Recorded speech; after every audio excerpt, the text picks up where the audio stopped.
All right, right now on the phone we have Steve Neurotic of Steve and the Neurotics. Steve, how are you doing?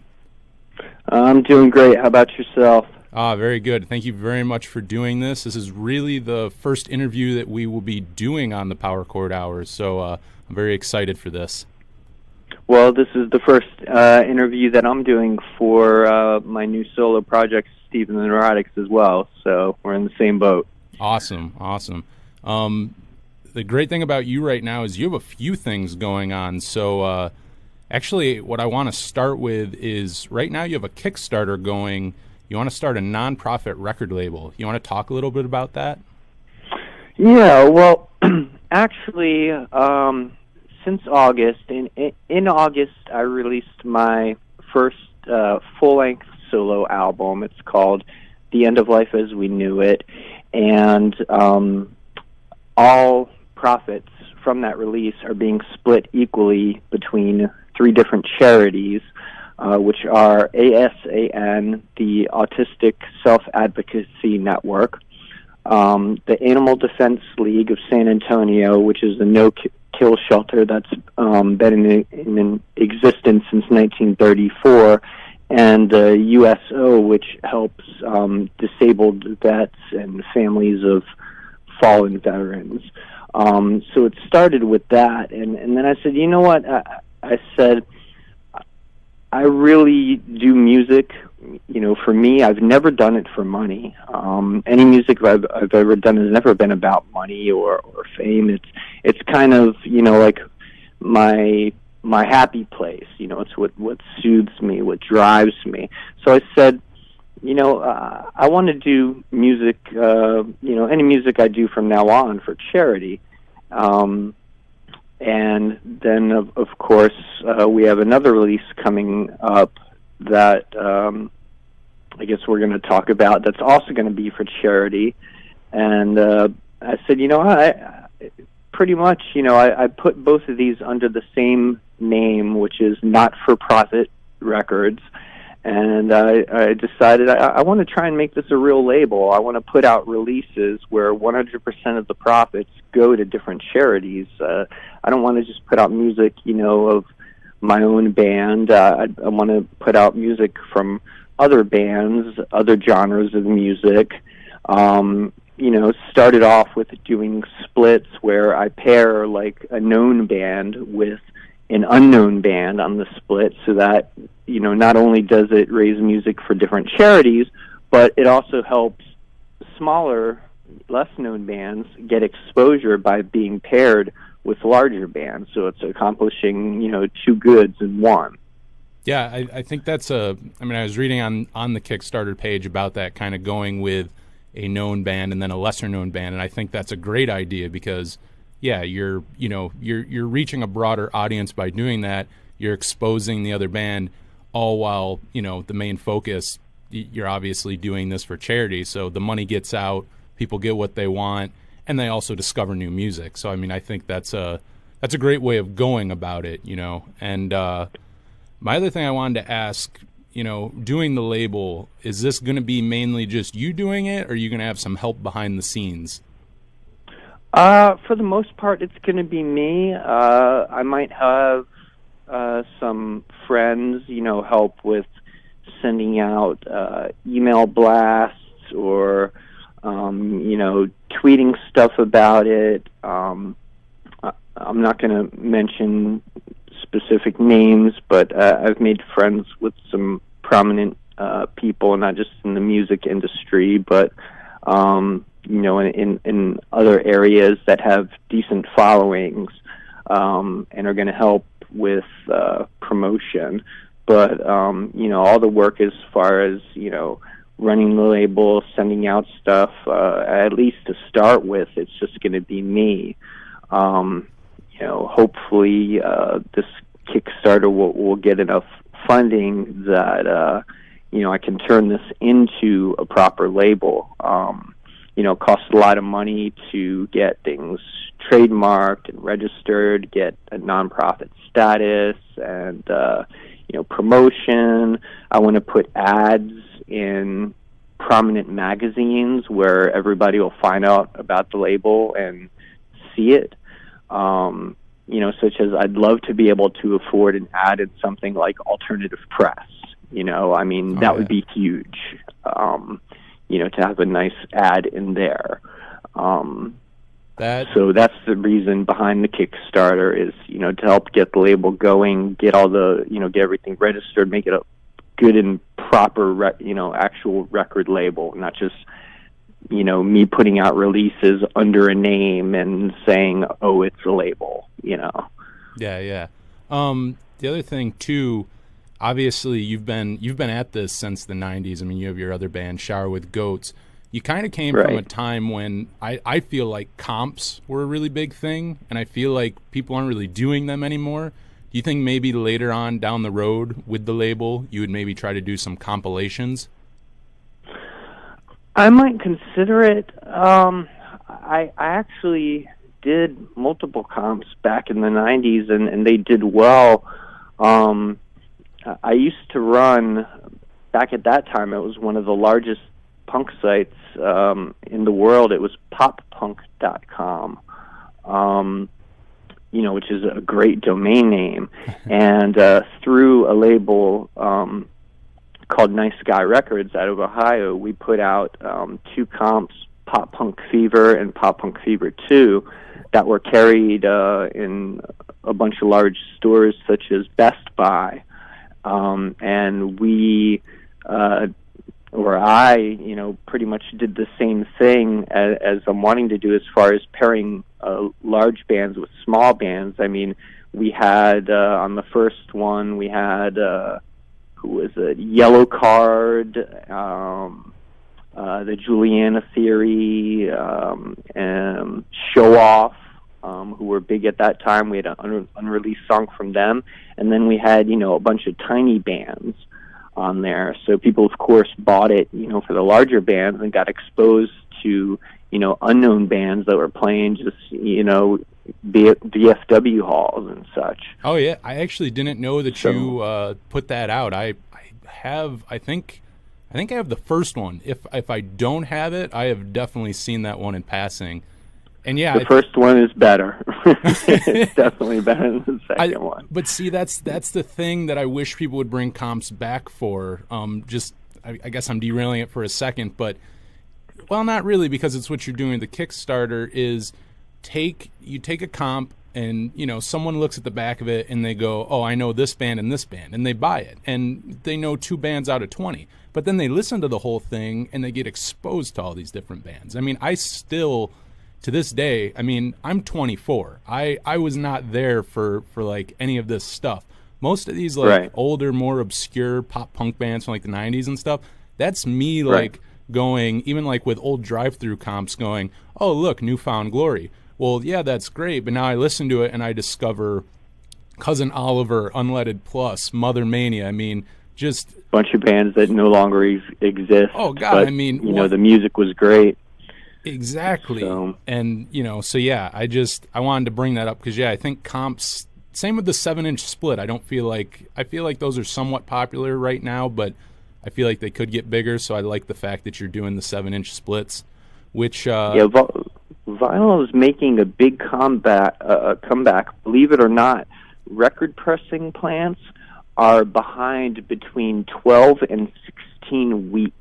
Wow. Once you place an order with a record pressing plant, and that's once they have the payment, the paperwork, the song, the songs for it, and the artwork for the labels and everything. Once it's finalized, it takes 12 to 16 weeks from then till you get your 7-inch, because all of these major label bands are putting out vinyl, a limited edition vinyl, and they do the whole collector's thing, and people buy them up like candy, and so it is popular. It is making a comeback, and with the vinyl, of course, I'm going to be including digital download cards. So if somebody doesn't have a record player, they could download the MP3s for it.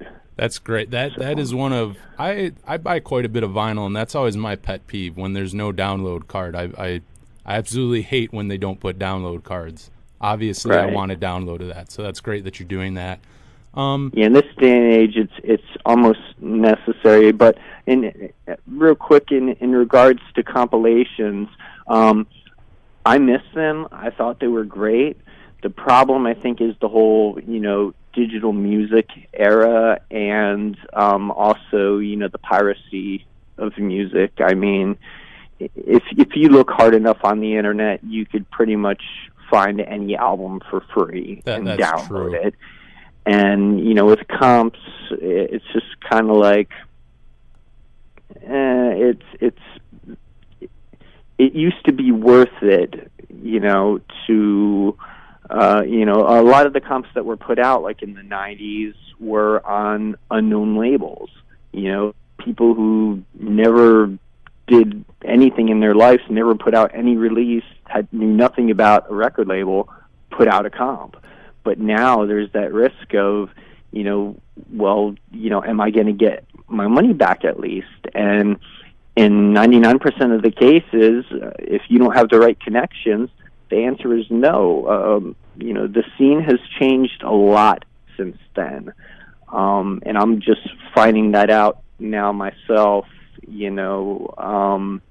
with Steve and the Neurotics, as far as getting the word out about things. It used to be a lot easier than it is today. I've noticed that. I mean, I know people say with the internet, I mean, you can reach more people and everything, but it seems like it's oversaturated because you can put it out there and you have social media and all that, but it's now you against everyone else. I mean, it's not just you and some other local bands. It's you and everyone else, and it's so oversaturated that people just either they don't have time or they're just burnt out on it, where it's like, by the time they hear about you, they've checked out 20 other bands. It seems like that, and even I won't stay on it for too much longer, but like you were saying too, with how it used to, like in the 90s, like you'd go in not knowing how to do this, and people would just put out comps not knowing how to do it. Like, I think that's amazing to me, and I really respect the people who did that, because nowadays, I mean, it's still difficult, but I think it is easier to contact people who have already done it. There's different resources out there. Where back then, I mean, I think it's crazy to think about that. You had to call people. You had to figure this stuff out. You had to figure out how to get a hold of these people. I mean, like, it wasn't as easy as now. Going on Twitter and hitting someone up, going, "Hey, you want to be on a comp?" Or trying to find other labels. But let's move on to the album. You said you put out The End of Life as We Knew It. That was released back in August, and people can get that at steventheneurotics.bandcamp.com. I wanted to ask you, there's a lot of lyrical content on this album that is kind of heavy. And do you, when you were writing any of these, were there any songs that were hard to write or record just because they seem very personal? You seem like you get very personal on this album at times. Yeah, some of it was difficult. Some of the songs on that album, believe it or not, were started a while back. Let me actually look at the songs here, because I'm kind of half brain dead at the moment. I haven't completely woken up yet. Oh, no problem. Let me look at the songs here. Okay. Yeah, a couple of the songs, like the single off the album, which there is a video on YouTube for. It's called Endeavors, which we'll actually be playing right after the interview. Oh, cool. Yeah, that song I actually wrote in 2004, and I was going through an old hard drive when I was writing the new album, and I found just like, I hooked up a mic, just a old computer mic to my computer back then, and just played on the guitar and sang it, and that was it, And I found that old recording, and I said, you know what? I said, this song is kind of catchy. I said, I don't want this to go to waste. So I kind of brought it back from the dead. I'd completely forgotten about it. And, it's a new song, basically. We have Ignore the Problems, which is kind of political song. It's about, all the corruption out there in the world, and people just kind of sitting back and doing nothing about it, just grinning and bearing it. And it's kind of a message that, if you're unhappy with the government, if you're unhappy, with the way things are going in your life or around you, stand up and make some change, do something about it. Don't just sit there and complain about it. And then, there's some songs regarding my mother that are really heavy. My mother passed in 2014, and there's some songs on her that are pretty heavy. Is there any in particular that you're interested in knowing more about? Not really. It was just kind of the ones about like your mother and things like that. And I definitely shouldn't say that every song is heavy. What I lyrically heavy. Because the other thing that I do like about the album is that, it's 20 tracks, and it really does go everywhere. Like you said, it gets political. There's heavy songs, but you also have funny songs. You have some covers on there. So it's a really nice mix of everything. And I also can't stress enough. I think it's like $8 for a digital download. You get 20 songs. For people listening, you should definitely check that out. And also, what were the charities for that one? What were the proceeds going to for that one? It's split equally. Each charity gets a third. It's ASAN, which is the Autistic Self-Advocacy Network, the Animal Defense League of San Antonio, which is a no-kill shelter that's been around since 1934, and the USO, which is for veterans. They help disabled vets and families of fallen vets and so forth. Nice.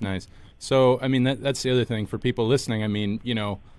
The thing that I like about obviously not just this release, but what you're going to do with the label is, someone could go donate to these charities, but they go through you. They're still donating to charities, but then they get music through it too, which I think, I think that's just really smart. It's almost an incentive to help if someone needs it. And you're also exposing. I can tell you, I don't think I had heard of any of those charities until you released this. So, that's the other thing. You're exposing this stuff, which is great. And the other thing I want to talk about, too, like you said earlier, you do have a 7-inch split coming out for charity, which I think is awesome. I'm really excited for this. It's called We Miss You, and it's a 7-inch split between you and Chris DeMakes of Less Than Jake, which, listeners of the show know I love Less Than Jake. We play him all the time. So can you tell us, how'd this split come about? How'd you get Chris on board with this? Well, Chris and I have been good friends for over 20 years. It was back in before the summer of 95, I picked up I think it was a 7-inch of Less Than Jake, a 7-inch or something like that. And there was a note inside that said, hey, we're going to be going on our first tour this summer. We need, places to play and couches to crash on. Please contact us. And my parents at the time, I think I was 17 or 18, they used to go away a lot, and they were always cool with, me having a bunch of people over, and, I used to have shows in my basement and stuff. And there was a phone number in there, and it was for Vinny, the drummer. And I called him and I said, hey, if you guys want to stay at my house while you're doing, all of your New York, New Jersey, PA shows, I said, you can. And, he's like, are you serious? I'm like, yeah. I'm like, my place is kind of like a crash pad for bands on tour. I used to, they used to have a book, Maximum Rock and Roll Zine used to put out this book called, every year, I think it was called something like Book Your Own Effing Life. Yeah, that is exactly what it's called. I've heard of that. And it was a list. It had contact information for bands, labels, crash pads, venues, and you could look up in there, and it was listed state by state, and I think it even included a couple other countries and some Canadian provinces where you'd go under that state and say, okay, I want to find a crash pad for, Pennsylvania, and it would be updated. They put out a new book every year, and you'd go under there, and you could find, crash pad in whatever state you were going to be in, or a venue to play in. You get a show that way through that book. It would be nice if something like that existed today. But getting back to the main question, they stayed at my house for, I think it was like 4 or 5 days, and they never forgot that. Through the years, I think it was the next year after that, they started becoming really popular. 2 years after that, in '97, they were on the Vans Warped Tour. And from there, they just kind of blew up. And, I've been in contact with them all of this time.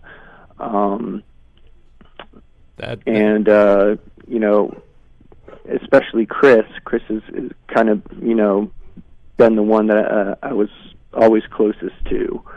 We just, clicked from the moment we first met. And we both had something unfortunate happen to us a few years ago. As I mentioned earlier, my mother passed away, and Chris lost his grandmother. And we've been talking for a while about doing some kind of a split. I think originally I was going to do like a 4-way split with 4 different bands, including my own, and I was going to ask Chris to contribute a song. We were talking about it, and 2 other bands. And then, when I thought about, doing the whole charity label thing, I gave Chris a call, and I said, hey, that song that you have on YouTube called I'll Be Your Eyes, which is an amazing song, by the way. It's a total tearjerker, especially if you watch the pictures and everything that go along with it. I asked him, I said, do you have any plans to release that in any sort of physical format? And he said, no, not really. He said, I really am just, doing my solo stuff for, me. I don't, really want to release any of it. And then I explained the thought about the charity. I said, well, I have 2 songs about my mom. I said, I know that you had put on the YouTube video about donating to the hospice that took care of your grandmother. And I said, I also want to raise money for the Cancer Research Institute of New York. And when I mentioned that to him, he said, you know what, that's an awesome idea. He said, definitely, if it'll raise money for charity, he said, let's do this. And was completely open to it. So that'll be out January 17th. And half of the proceeds are going to the Tidewall Hospice Center of Port Charlotte, Florida. And half of the profits are going to the Cancer Research Institute of New York, cancer being the cause of my mom's death. And to give you a little bit of detail about it, 100 are being pressed on red vinyl, 400 are being pressed on black vinyl. Each 7-inch, as I mentioned before, is going to come with a free digital download card. And pre-orders are going to start on December 15th. There's a Bandcamp site specifically for this release. It's WeMissYouSplit.bandcamp.com.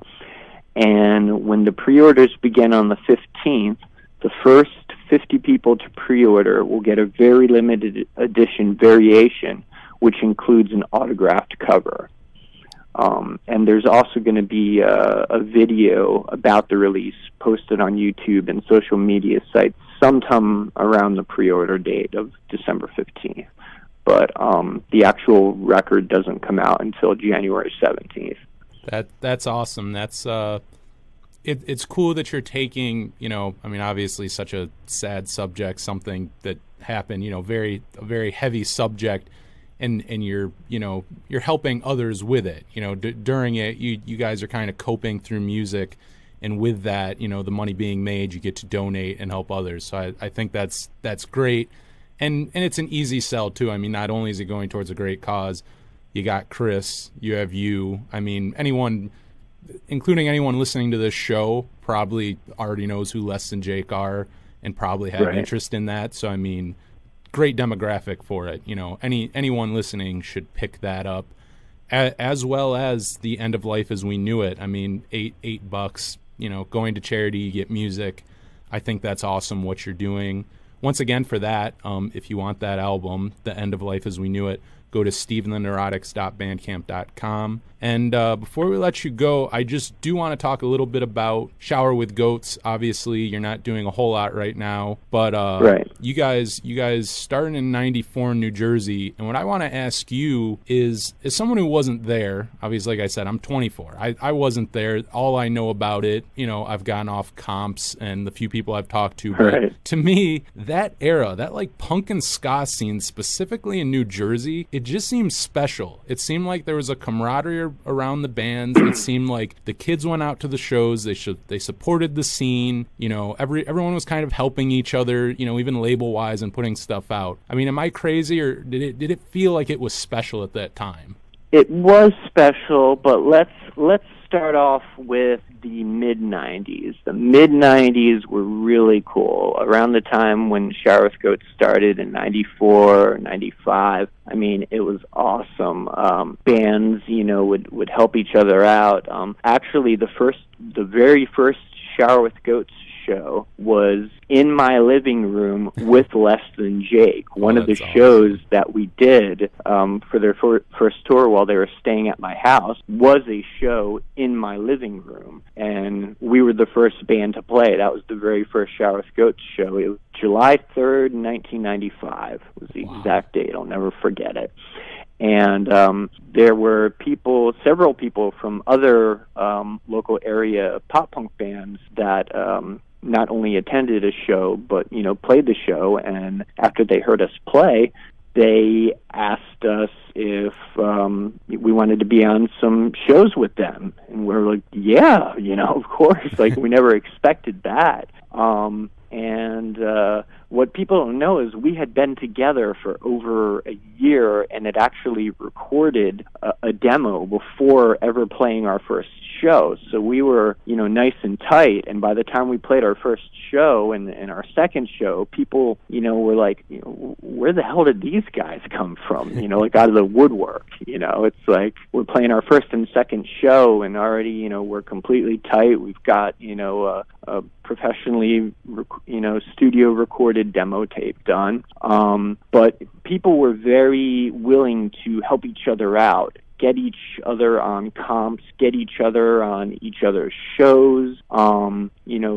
VFW halls and fire stations and different places like that were, doing shows all the time, and it was just really cool. Everybody kind of had each other's back. That was right around the time, I think it was '94, when Green Day put out Dookie, and that was, kind of the beginning of the popularity of pop punk. And then, Offspring, Smash started, not too long after, and the whole scene blew up. However, later, I guess the late '90s, things started to change.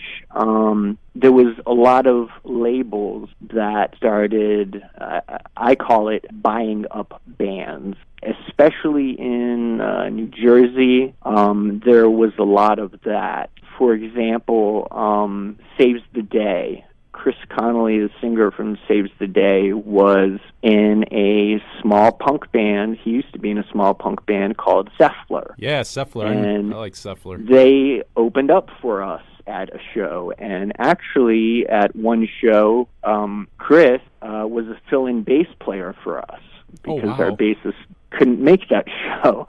And then you have, there was Midtown, which was Gabe Saporta's band, and he later went on to be in the popular band that ended not too long ago, Cobra Starship. He was in a tiny punk band called Humble Beginning. Once again, I love hearing about this. I love these like Seffler and Humble Beginnings and all these bands that people have probably never heard of, yet the people in it, like Gabe Saporta, that's one of the craziest ones to me. That man has sold millions of records and whatnot. People do not realize he was in like these. I mean, Midtown had some success, but even like with like Humble Beginnings, it's so funny to me. Like you have these small punk bands, you know, that released a couple 7-inches. You say the name, no one's heard them, but there's like guys in there who have went on to huge things. You know, exactly. That's so funny to me. And there was a lot of that. You know, that we used to get each other on each other's shows, us in Humble Beginning, and you know, like I said, a lot of labels started buying up bands, and rather than helping one another, people started were competitive against one another. You know, they saw dollar signs. You know, these labels started coming in and flashing around their money because, you know, pop punk was big and the New Jersey punk scene was really hot. You know, there was not just in my area of Central Jersey, but, you know, all over the state, all over the area. So things kind of changed then for the worse, you know, where people used to help one another, and now everybody was, you know, I don't want to say fighting, but they were competing and they were less friendly toward helping one another. They were more concerned about, you know, trying to help themselves, because they wanted to be part of that, you know, whole getting picked up thing. There were several other bands, you know, that were part of that. But it was really disheartening because I never wanted any part of that. You know, to me, like I never wanted to be on a big label. I've always been for the whole DIY or really small label thing. And I found this from being on a small label. If you didn't know, Shower with Goats was on a label called Springman Records for our first full-length and for one 7-inch. And, you know, there were some small demands, not really demands, but, you know, well, I need you to do this, well, I need you to do that. And, it just appeared to me that, you know, this is turning into a job, whereas, you know, certain things we're not having a say in. You know, we can't, you know, do 100% everything the way we want to do it when we want to do it. And if we, you know, ever went to a bigger label, it would only get worse.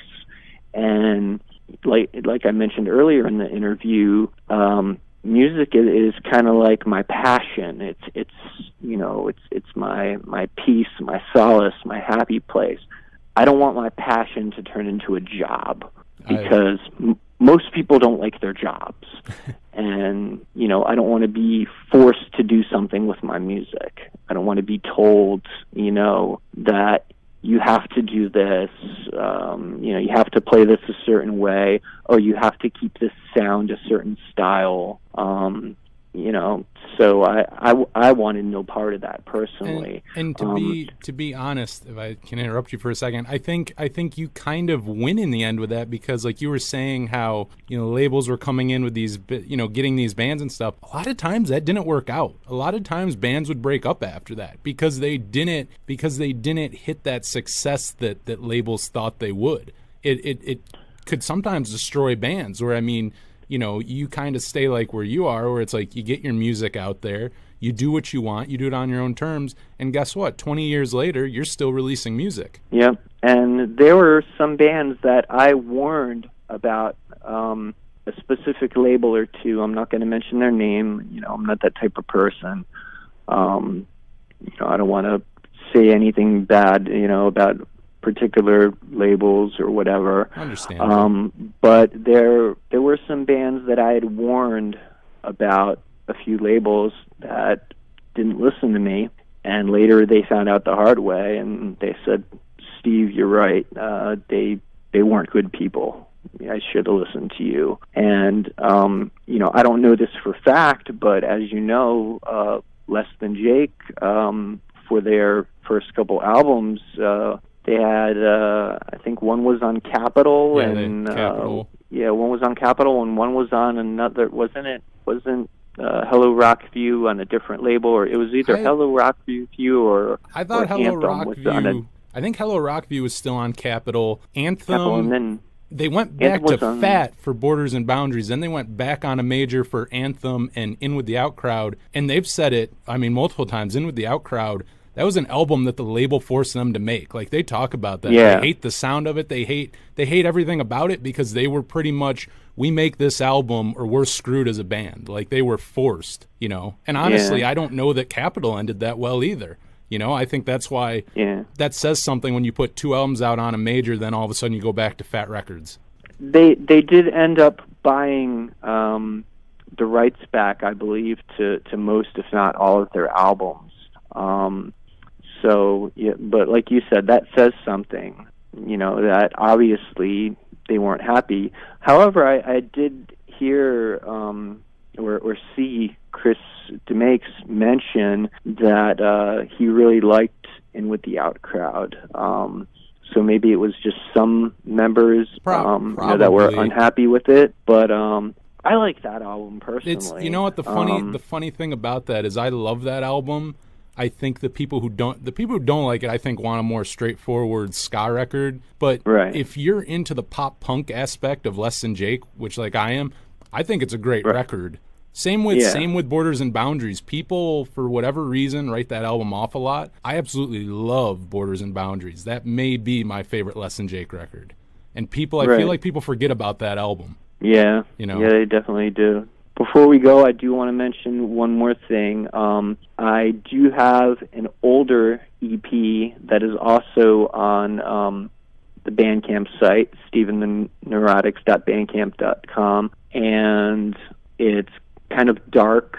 A lot of it doesn't have drums. It's just guitars and bass and vocals. And it's called Dancing to the Beat of a Broken Drum. And that was the first thing I put out. That was in 2013, actually, when I started, the idea of Stephen the Neurotics. But I never really promoted it or took it anywhere. But it is on there. So I wanted to mention that.